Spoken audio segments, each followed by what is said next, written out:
ಕರುಣೆ ಇಲ್ಲದ ಅತ್ತಿ ಮನೆಯ ಸೊಸೆಯಾಗಬಾರದು. ಅಪ್ಪಿಕೊಂಡು ನಡೆಯುವ ಅತ್ತಿಯ ಸೇವೆ ಮರೆಯಬಾರದು. ಹಡೆದ ತಂದಿ ತಾಯಿಗೆ, ಹಡೆದ ತಾಯಿ ತಂದಿಗೆ ಮಾತು ತರಬಾರದು. ಬಡತನದ ಮನಿಯೊಳಗ ಹೆಣ್ಣು ಹುಟ್ಟಬಾರದು. ಹೆಣ್ಣು ಹೊನ್ನು ಮಣ್ಣು ಒಂದೇ ಎಂದು ಜಗವು ಕೂಗುವುದು. ಈ ಲೋಕದಲ್ಲಿ ನಮಗೆ ಎಂದು ಭಾಗ್ಯ ದೊರಕುವುದು.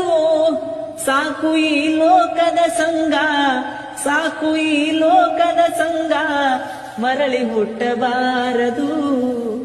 ಬಡತನದ ಮನಿಯೊಳಗ ಹೆಣ್ಣು ಹುಟ್ಟಬಾರದು.